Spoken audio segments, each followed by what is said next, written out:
آزمائشیں ہوتی ہیں، یہ جو تکلیفیں ہوتی ہیں، یہ جو تھوڑے سے مشکل حالات ہوتے ہیں.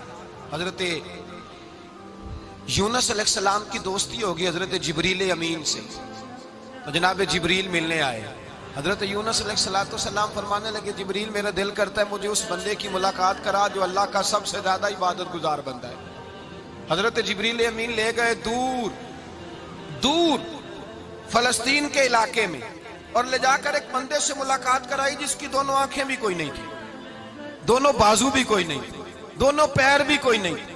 اور اس بندے کی زبان پر لفظ بڑا کیا جاری تھے، یا اللہ تیرا شکر ہے، یا اللہ تیرا، بول کے کہیے یا اللہ تیرا، اے اللہ تیرا شکر ہے. شکر شکر کر رہا تھا.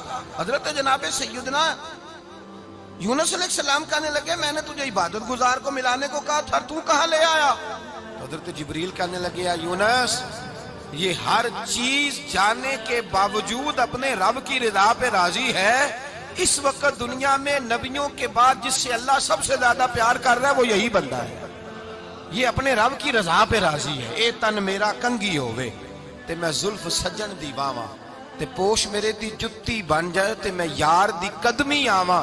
مارو مارو مینو مار مکاؤ کوئی عذر نہ پیش لے آواں تے جے سونا ہی میرے دکھ وچ راضی، جے سونا ہی میرے دکھ وچ راضی، جے سونا ہی میرے دکھ وچ راضی تے میں سکھ نو چلے ڈاواں. مالک جب اس حال میں راضی ہے تو بس ٹھیک ہو گیا، ٹھیک ہو گیا. وصل اچھا ہے نہ فراق اچھا ہے، بس جس حال میں محبوب رکھے وہی حال اچھا ہے. بس جس حال میں انہوں نے رکھا بات ٹھیک ہو گئی. اس میں اب انسان شکوہ کرتے پھرے کہ یہ کس طرح ہے وہ کس طرح، اپنے آپ کو مطمئن رکھا ہے. مشکل کے بعد جو آسانی حضرت لقمان حکیم، ان کے نام پر قرآن مجید کی پوری سورت ہے. حضرت لقمان حکیم علیہ رحمہ آپ اپنے بیٹے کو نصیحت کر رہے تھے. کہنے لگے بیٹا کو مشکل آئے تو گھبرانا نہیں، کوئی مشکل آئے تو کرے بیٹوں کو سمجھ آ جائے کہ مشکل آئے تو، سمجھ آ رہی ہے بات کی، مشکل آئے تو. اور کیا خوبصورت جملے، بیٹے کو بٹھا کے کہتے ہیں بیٹا چھوٹی مشکل آئے گی تو اللہ بڑی مشکلات آسان کر دے گا. سمجھو چھوٹی مشکلات آئیں تو اللہ نے بڑی مشکلیں اس نے آسان کر دی.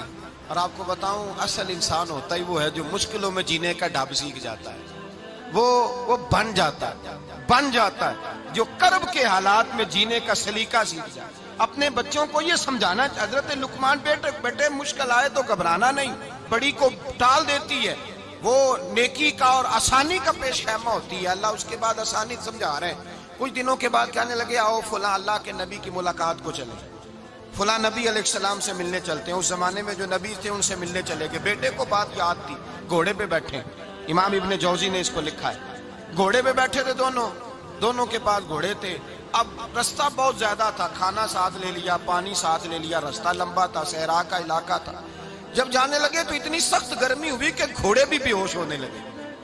اچانک ایسی گرم لو چلی کہ گھوڑے بھی. اب دونوں باپ بیٹا جو تھے وہ بڑی جوش میں تھے کہ جانا ہی جانا ہے. گھوڑے سے اتر کر کے پیدل چلنے لگے. اب پیدل چلتے چلتے ذرا آگے گئے تو گرمی میں جتنا بندہ پیدل چلتا ہے اتنا پیاس بھی زیادہ لگتی ہے. تو پانی پیتے رہے، کھانا کھاتے رہے، کھانا پانی بھی ختم ہو گیا. تھوڑا آگے چلے نا اس قدر تکلیف بڑھی کہ حضرت جناب لقمان کے بیٹے کے پیر کے اندر ایک ہڈی پیوست ہو گئی. اتنی بڑی ہڈی تھی وہ اندر ہی چلی گئی، پیر خون کے فوارے گرنے لگے. بیٹا بے ہوش ہو گیا. حضرت لقمان اس کے سرانے بیٹھے تو بیٹا تھا نا، آنکھوں میں آنسو آ گئے.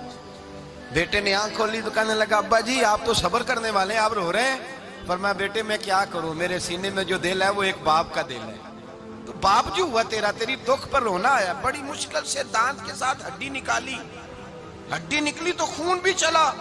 صاحب زیادہ کہنے لگا حضور آپ نے تو کہا تھا ہر مشکل کے بعد آسانی ہوتی ہے، اور چھوٹی مشکل دے کے اللہ بڑی سے بچا لیتا ہے. تو ہم تو اچھے کام چلے تھے، مشکل پہ مشکل، مشکل پہ مشکل، یہ کیا ہے؟ حضرت لقمان کہنے لگے بیٹا نہ تو رب کی حکمتوں کو جانتا ہے نہ پوری طرح میں جانتا ہوں، لیکن جو میں نے کہا تھا وہ بات سچی ہے. فَإِنَّ مَعَ الْعُسْرِ يُسْرًا إِنَّ مَعَ الْعُسْرِ يُسْرًا.